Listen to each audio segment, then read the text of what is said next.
Il y a une phrase de Anne-Ancelin Sutzenberger, qui est à la fois psychologue, mais aussi psychanalyste et professeur à l'université de Nice, qui dit ceci, que tout ce qui n'est pas conscientisé et dit se répète de génération après génération, et on appellera cela destin. Voyez-vous, mesdames, eh bien, ces derniers temps, je m'intéresse beaucoup à tout ce qui tourne autour des mémoires transgénérationnelles. Alors, j'ai acheté un livre qui s'appelle celui-ci, Les fantômes familiaux, d'accord? Et donc ce livre il traite notamment donc, de sujets relatifs à la psychanalyse, mais également donc, des mémoires transgénérationnelles et tout ce qui va être l'épigénétique, d'accord? Et il est très important que nous puissions nous intéresser à ces sujets parce que parfois, votre vie n'est en réalité pas la vôtre. Parfois, la vie que vous vivez, que nous vivons parfois, n'est en réalité que le fruit de ce que nos aïeux, nos ascendants ont eux-mêmes eu comme vie. Donc, mesdames, il est important que nous puissions en parler. Donc, installez-vous, mesdames, très confortablement et moi, je vais vous raconter une histoire.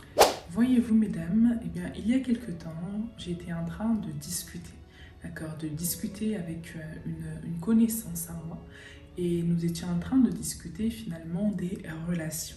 Alors qu'on discutait donc des relations, eh bien, cette personne m'a fait part du fait que, tu sais, moi, eh bien, j'aime les hommes qui sont plus âgés. Tu me diras, c'est ok. Naturellement, moi, je ne me pose aucune question quant à ça. Et donc, je lui demande donc qu'est-ce qu'elle entend par homme plus âgé.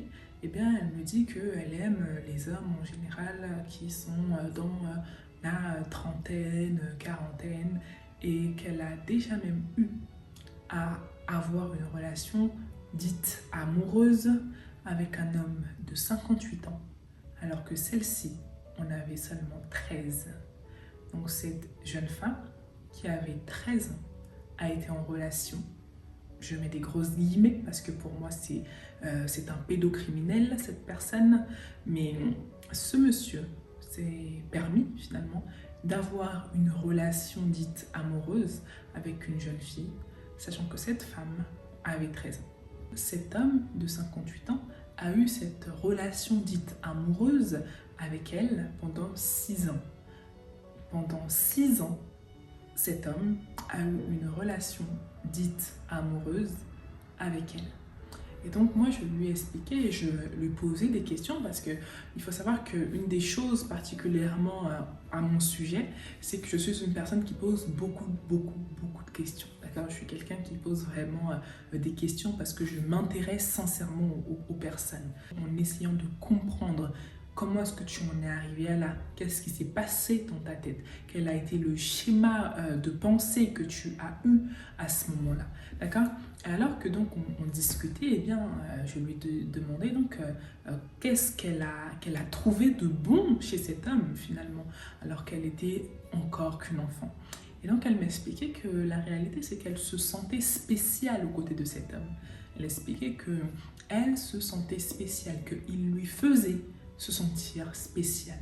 Elle me disait particulièrement une chose, elle était amoureuse de lui.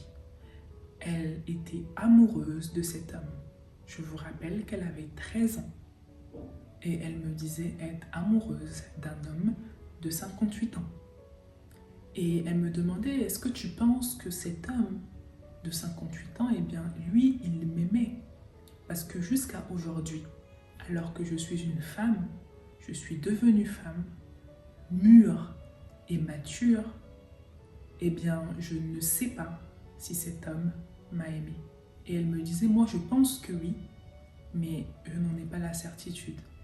Et vous savez, moi, comme toute personne absolument sensée, de mon point de vue à moi, je lui ai répondu très franchement que cet homme ne l'aimait pas et que cet homme ne l'a jamais aimé. Mais cet homme l'a exploité. L'a exploité peut-être à des fins sexuelles, d'accord? Mais ici, je vais utiliser le terme S, parce que je ne veux pas que YouTube puisse me shadowban ma vidéo par rapport à ça.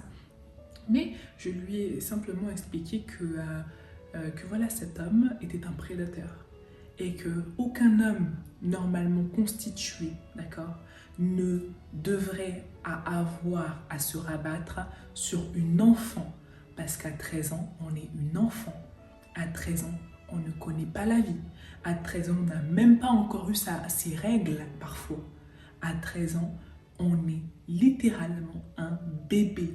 On n'a même pas encore la maturité sexuelle. Et en plus, en tant que juriste, eh bien, c'est complètement illégal de faire une chose pareille. D'accord? C'est complètement illégal. Et donc, du coup, on a discuté de ça. Et une des choses qui m'a particulièrement marquée, encore une fois, c'est cette phrase. Il me faisait me sentir spéciale. Donc, pour comprendre, j'ai dû remonter. Comme je vous le disais, je suis quelqu'un qui pose beaucoup de questions. D'accord? Donc, pour comprendre finalement le schéma de pensée, eh bien, j'ai dû donc remonter et je lui ai expliqué quelle est donc la relation que tu as eue avec ton parent particulièrement de sexe masculin. Et elle m'expliquait que finalement ce parent, d'accord, son père, avait été très peu présent dans son éducation parce qu'elle n'avait pas de très bonne relation avec sa mère. D'accord? Elle n'avait pas de très bonne relation avec sa mère et elle a donc eu deux parents qui étaient absents à la fois émotionnellement mais également physiquement et surtout le père. D'accord? Et donc à partir de là, eh bien, j'ai compris.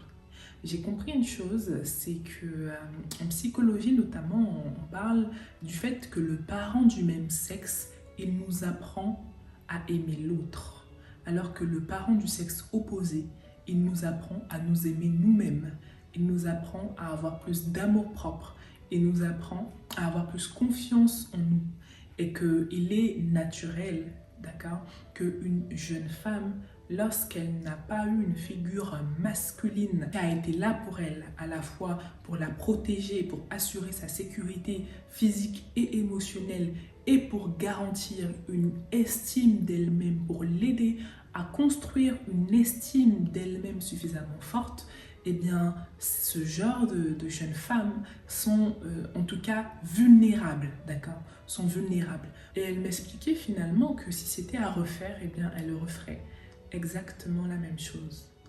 Parce que finalement, pour elle, c'est une norme. Alors je me posais la question, mais comment cela peut être une norme? Ne vois-tu pas que vous aviez littéralement 38 ans d'écart? Et ce n'est pas rien, 38 ans, c'est lunaire, c'est absolument lunaire. Je comprends par là une chose, lorsque je suis donc remontée un petit peu plus haut, elle m'expliquait, mais tu sais que pour moi, eh bien, ce n'est pas grave. Parce que dans ma famille, eh bien, il y a de telles différences d'âge. Parce que dans mes ascendants, eh bien, les gens dans ma famille ont tous de très très grandes différences d'âge. Et elle expliquait que voilà, ses parents avaient une grande différence d'âge, ses aïeux avaient une grande différence d'âge, ses tantes avaient une grande différence d'âge avec leurs partenaires et que finalement, de génération après génération et après génération, eh bien, c'était comme un fil rouge qui traversait les générations. Et vous savez, eh bien, parfois, beaucoup d'entre nous, eh bien, nous vivons ce fil rouge qui traverse les générations. La réalité, c'est que ça, c'est juste un exemple, mais beaucoup d'entre nous, parfois, nous ne vivons pas réellement notre propre vie, mais nous sommes peut-être en train de vivre la vie de nos ascendants, de nos aïeux. La science, elle, eh bien, elle nous enseigne que lorsque nous naissons, eh bien, notamment, il est nécessaire d'avoir une gamète mâle et une gamète donc femelle. Après donc l'accouplement, eh bien voilà, nous allons devenir donc un embryon qui va ensuite se développer comme étant un fœtus. Seulement, eh bien, lorsque nous naissons pendant les premières semaines de notre vie, de notre conception, eh bien, nous recevons de nos parents eh bien, un certain nombre d'informations génétiques, d'accord? Et ces informations génétiques, eux aussi, donc, vont devenir donc les nôtres. Nous recevons 50% des informations génétiques de notre père et 50% des informations génétiques de notre mère. Et le cumul de ces 50% d'informations de part et d'autre, eh bien, ça donne exactement la personne que vous êtes. Seulement, ça, c'est d'un point de vue absolument biologique. Sachant que nous sommes esprit, âme et corps. eh bien, nous avons donc une part de notre être qui est complètement immatérielle, d'accord? Et il y a notamment un verset, d'accord, je vais me permettre, il y a un verset assez intéressant que je trouve notamment dans le livre de Lévitique et qui dit que l'âme de toute chose est dans son sang. Et si l'âme de toute chose est dans son sang et que l'être humain, nous sommes constitués d'une âme, eh bien ça veut bien dire que notre âme, en réalité, se situe au niveau de notre sang.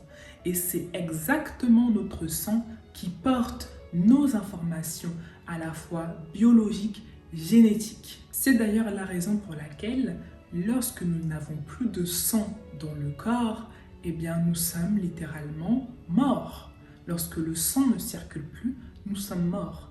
Lorsqu'on parle par exemple d'hémorragie, eh bien c'est un gros écoulement de sang et donc on va faire absolument le nécessaire pour éviter qu'il y ait le maximum de sang qui puisse s'évader de nous, parce que dès lors que nous perdons en abondance du sang, eh bien nous sommes morts. Donc ça veut dire qu'il y a un lien entre notre sang et notre âme. Mais si nous prenons ce verset, d'accord, ici je fais absolument pas de prosélytisme religieux, mais j'essaye de vous emmener à pousser un petit peu votre réflexion, d'accord, pour pouvoir comprendre parfois certaines réalités que nous vivons dans nos familles, que nous vivons dans notre vie de tous les jours et qui sont parfois finalement le reflet de nos pères, de la vie de nos pères. Voyez-vous, mesdames, il y a une expérience qui a été faite notamment donc sur des souris. D'accord? Il y a une expérience qui a été faite sur des souris et qui est extrêmement parlante. C'est qu'il y a donc des souris qui ont été voilà, sélectionnées pour pouvoir... Enfin, sélectionnées... Voilà, finalement, c'était en quelque sorte voilà, une expérience. Donc, ces souris ont été sélectionnées pour pouvoir donc faire cette expérience-là. Et donc, ces souris, elles ont été mises dans une atmosphère, d'accord? Elles ont été mises dans une atmosphère qui était exposée à un certain gaz qu'elles ne pouvaient pas supporter, d'accord? À un certain gaz qu'elles ne supportaient pas. Alors qu'elles étaient donc dans cet environnement avec cette odeur avec laquelle elles devaient vivre pendant plusieurs jours, eh bien ces souris ont développé un traumatisme face à cette odeur, d'accord? Et donc les souris qui avaient donc vécu cette expérience-là, eh bien lorsqu'elles avaient donc des enfants, eh bien les enfants de ces souris, elles aussi réagissaient exactement comme si elles avaient subi le traumatisme. Sachant que les souris qui sont nées, donc des souris qui avaient vécu l'expérience, elles n'ont pas vécu cette expérience-là, mais simplement parce qu'elles étaient liées par un lien de filiation, un lien entre parents et aïeux, eh bien, elles se comportaient face à cette odeur sans même avoir vécu cette expérience. Eh bien, elles se comportaient exactement comme si elles aussi avaient été donc soumises à cette odeur-là. C'est-à-dire que le traumatisme peut même se perpétuer en réalité dans nos gènes. Et donc cela veut dire qu'on hérite un certain nombre de gènes à la fois biologiques, mais aussi de traumatismes de nos pères, de nos aïeux. Elle avait 8 ans quand ça a commencé. Elle est passée à travers tous les camps de concentration. La mère de Moshe Schiff est une survivante de l'Holocauste. Même si lui est né bien plus tard, il en porte des traces. Je n'ai jamais vu Auschwitz, mais mon ADN y était. Car l'ovule dont je proviens était déjà dans ma mère à sa naissance. Et cela a des impacts sur moi. Quand je traverse les douanes, j'ai peur. Vous savez, parfois, beaucoup donc, de personnes, et surtout, je dirais, les personnes qui sont issues donc, de la communauté noire, d'accord, donc en Afrique ou aux Antilles, etc., eh bien, nos parents ne nous racontent pas véritablement ce qu'ils ont vécu. Nos parents, en réalité, ne nous parlent que très peu de leur histoire. ils nous parlent que très peu des réalités qui ont été les leurs. Et donc parfois, nous n'avons même pas conscience de ce que nos parents ont pu vivre. Et vous savez, parfois nous vivons certaines expériences, mais la réalité c'est que ces expériences que nous avons vécues, parfois nos pères, nos aïeux, eux-mêmes ont vécu les mêmes expériences. Sauf que parce que la parole n'a pas été déliée, parce qu'il n'y a pas eu notamment une conscience qui a été éveillée quant à cette filiation et à ces événements qui se perpétuent de génération en génération. Parfois, nous vivons les réalités de nos aïeux, nous vivons les traumatismes de nos aïeux simplement parce qu'il n'y a pas eu nos consciences qui ont été éveillées à ces réalités. Voyez-vous, il y a quelques années, entre 1 an et 2 ans, il me semble, j'avais lu ce livre qui s'appelle « Se libérer de sa lignée » et guérir son féminin, donc d'un auteur qui s'appelle Bernard Chaumeil, qui est lui aussi psychothérapeute. Et donc ce psychothérapeute expliquait dans ce livre notamment que lorsqu'une femme naît, d'accord, lorsqu'une femme naît, eh bien, elle hérite notamment donc de certains attributs biologiques, donc de ses pères.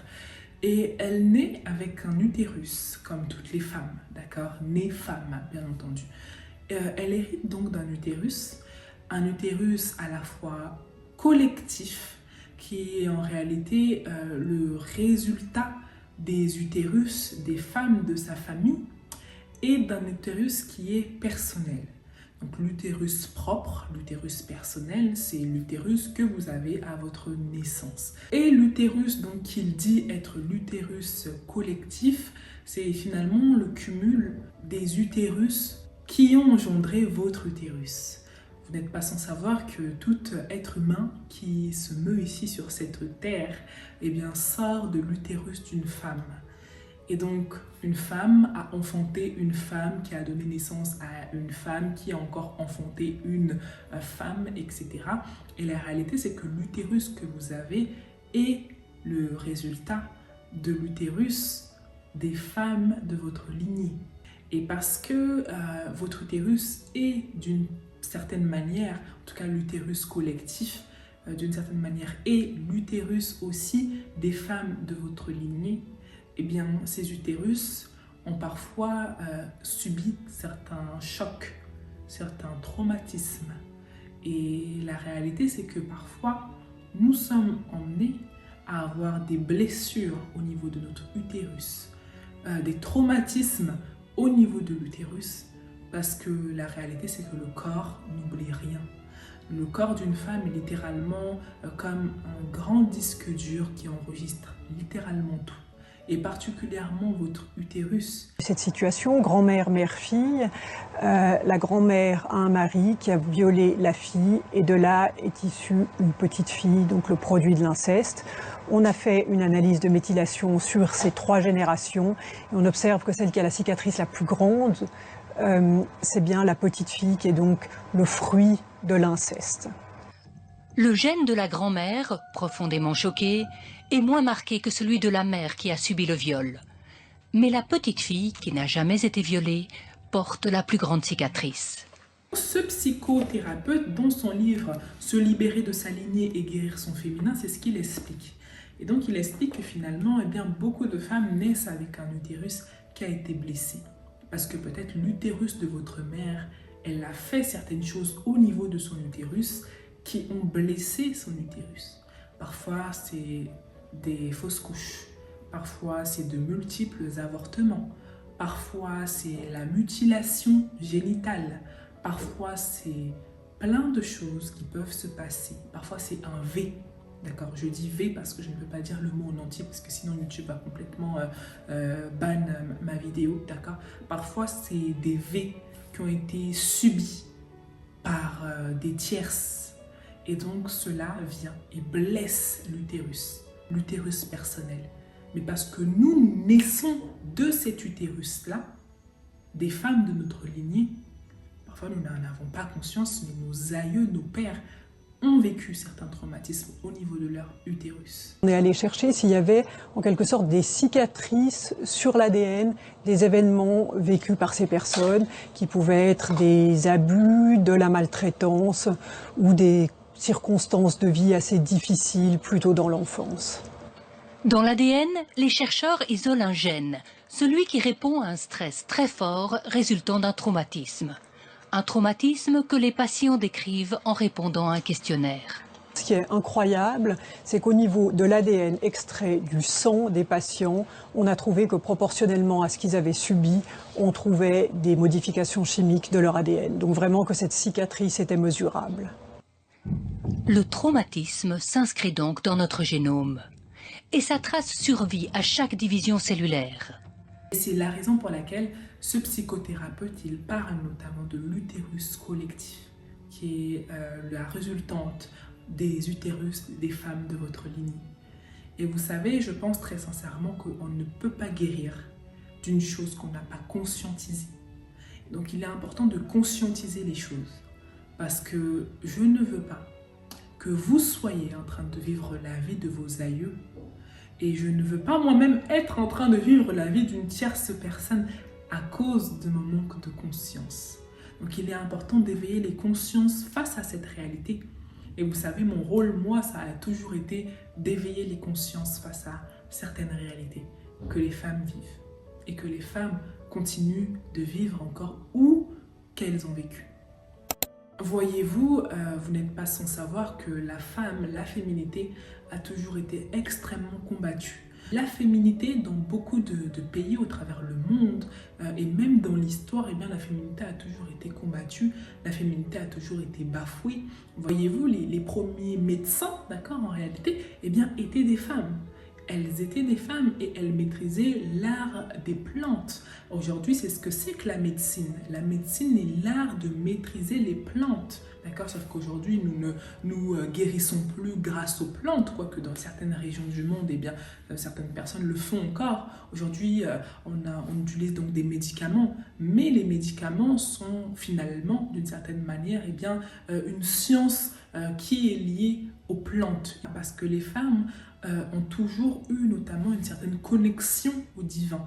Voyez-vous, la réalité c'est que les femmes sont beaucoup plus éveillées, je dirais sur le plan spirituel même, que beaucoup d'hommes.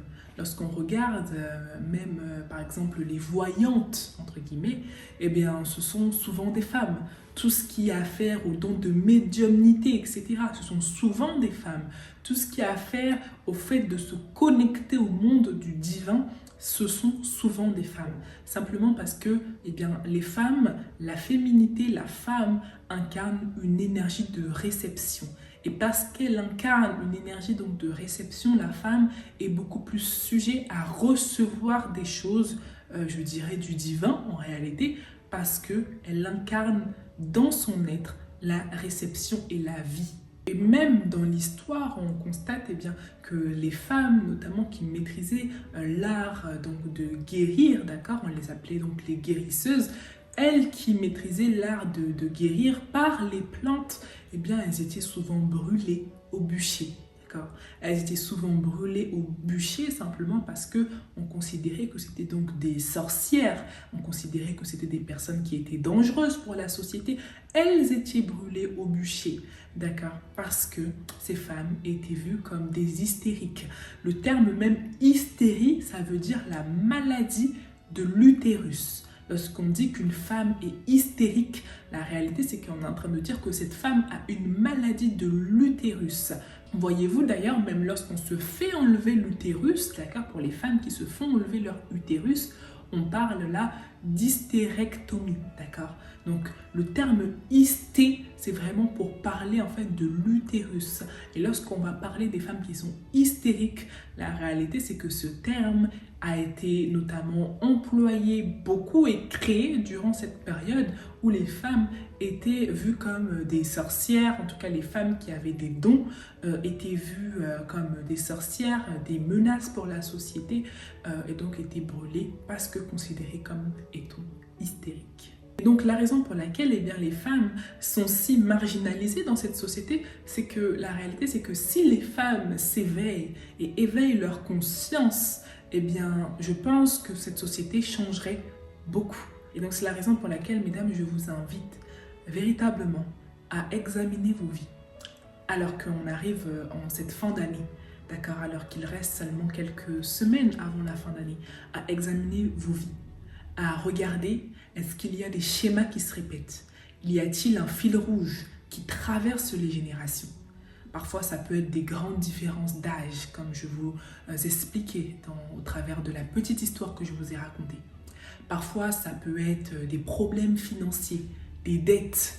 Vous êtes constamment endettés, endettés, endettés et endettés. Vos pères étaient eux-mêmes constamment dans des dettes. Et ça a empêché de pouvoir avoir accès à une forme de prospérité financière ou abondance financière. Parfois, ça peut être des problèmes de santé qui se répètent de génération après génération, qui se transmettent absolument. Parfois, ça peut être des relations abusives. Parfois, ça peut être des V. Parfois, ça peut être des fausses couches. Vos parents, votre lignée de femmes ont toutes eu une fausse couche ou plusieurs. Ça peut être énormément de choses. Donc alors que nous sommes, mesdames, à l'aube de 2026, je ne veux pas que vous rentrez en 2026 avec ces anciens bagages. Aujourd'hui, alors que vous écoutez cette vidéo, je souhaite vraiment de tout cœur que vous puissiez examiner vos vies, faire un petit bilan. Parce que la réalité, c'est que avoir des objectifs ambitieux pour 2026, c'est très très bien. Mais examinez vos vies, de sorte à ne pas ramener en 2026 les mêmes bagages, les mêmes poids, les mêmes manteaux usés, les mêmes haillons, mesdames. D'accord? C'est véritablement ce que je vous souhaite et ce que je nous souhaite parce que je m'inclus dedans. D'accord? Donc n'hésitez pas, mesdames, à lire, à vous cultiver. La connaissance, c'est le pouvoir. Si vous ne vous cultivez pas, mine de rien, on reste véritablement limité. Donc moi, mon livre du moment, c'est vraiment Les fantômes familiaux, donc psychanalyse transgénérationnelle. Je vous invite également à lire ce livre qui s'appelle Le corps n'oublie rien. D'accord? Ce livre est extrêmement intéressant. Il parle véritablement de tous les traumatismes que nos corps subissent et surtout, nous en tant que femmes, nous ne sommes absolument pas exemptés des traumatismes du corps, d'accord? Avec l'accouchement, avec les règles, avec toutes ces maladies notamment qui sévissent dans le corps des femmes, on n'est pas du tout exemptés. Donc, mesdames, je souhaite vraiment qu'on puisse rentrer en l'année 2026 en étant légères et en laissant ce qui ne nous appartient pas derrière nous, d'accord? Ces choses ne vous appartiennent pas, donc laissez-les derrière vous. On prend ce qu'il y a de bon à prendre dans nos familles, parce que nos familles, pour moi, la famille, c'est une des plus belles choses qu'on a sur cette terre, d'accord? La famille, c'est une belle institution et je suis absolument pour la famille. Tout ce dont vous n'avez pas besoin et tout ce qui est négatif, tout notamment le bagage parfois dur et lourd que peut traîner finalement votre famille, je vous invite véritablement à le laisser derrière vous alors que nous sommes à l'aube de 2026. Donc j'espère, mesdames, que cette vidéo vous a plu. Moi, je vous retrouve, mesdames, la semaine prochaine pour une très très chouette vidéo. D'ici là, mesdames, prenez soin de vous. Et moi, je vous embrasse et je vous souhaite une très belle semaine. Je vous dis à la semaine prochaine, mesdames. Bisous.